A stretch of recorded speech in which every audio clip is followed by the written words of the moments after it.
آپ خدا کے راستے کی طرف محنت کریں، ورنہ محنت آپ کو ہمیشہ غلط راستے کی طرف لے جائے گی۔ یہ میرے رب کی شان ہے کہ کمزور کو طاقت دے تو وہ بڑے بڑے جابر کو اڑا سکتا ہے۔ آپ کا ہونا آپ کی اولاد کے لیے باعث رحمت ہونا چاہیے۔ تیری صفت ہی خدمت کرنا ہے، ورنہ تیری عظمت کوئی نہیں۔ سانپ کو اگر راحت دو گے تو وہ بھی ڈسنا بند کر دے گا۔ ہر وہ چیز جو آپ کو خدا کے راستے میں جھکا دے، اس کا شکریہ ادا کرو۔ اگر آپ کے اندر شوق پیدا ہو گیا ہے تو آپ ضرور اپنی منزل پالو گے۔ اگر بیمار آدمی صرف خدا کی طرف رجوع کرے تو بیماری دور ہو جائے گی۔ اپنی زندگی کو اپنے بچوں کے اچھے مستقبل کی خاطر آج ہی ڈھال لو۔ اگر نیک لوگ غریبوں کو اپنے مال میں شریک کریں تو آدھی سے زیادہ نیکی پیدا ہو جائے گی۔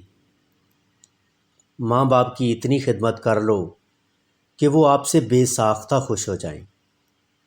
اگر آپ پر زیادہ ڈپریشن آ جائے تو معصوم بچوں کو ساتھ رکھنا شروع کر دو، کیونکہ بچے فرشتوں کی طرح ہوتے ہیں۔ اگر آمدن نہیں بڑھا سکتے تو خرچ کم کر دو، آسانی ہو جائے گی۔ اگر خیال تنگ ہو جائے تو ہاتھ تنگ ہو جاتا ہے۔ دوسروں کو حق دے دو، اپنا حق معاف کر دو، سکون مل جائے گا۔ سکون آپ کے علاوہ جگہ کا نام نہیں ہے، اسی جگہ کے اندر خوش ہونے کا نام ہے۔ سماج نیک ہے نہ بد، بلکہ یہ آپ کے اپنے فیصلے کا نام ہے۔ جس شخص نے اس زندگی میں کسی کو رخصت ہوتے دیکھ لیا، وہ کبھی یہاں کی چیزوں کا تقاضا نہیں کرے گا۔ حاصل اور خواہش کے درمیان فاصلے کا نام ڈپریشن ہے۔ ٹوٹے ہوئے خاندان کو جوڑنا شروع کر دو، سکون آنا شروع ہو جائے گا۔ نیکی کی راہ اس طرح ہے جیسے دریا کی راہ۔ آپ کی پہچان آپ کے اپنے علم کا نام نہیں، بلکہ عمل کا نام ہے۔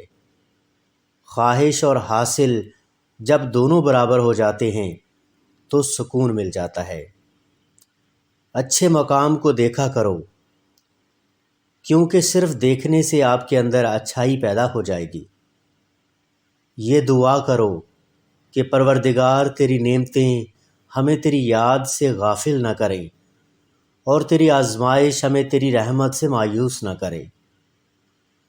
ہمارے ہاں کہتے ہیں کہ روزہ رکھنے سے بیماریاں دور ہوتی ہیں، اور اگر روزہ رکھنے سے بیماری دور نہ ہوئی تو کیا آپ روزہ چھوڑ دیں گے؟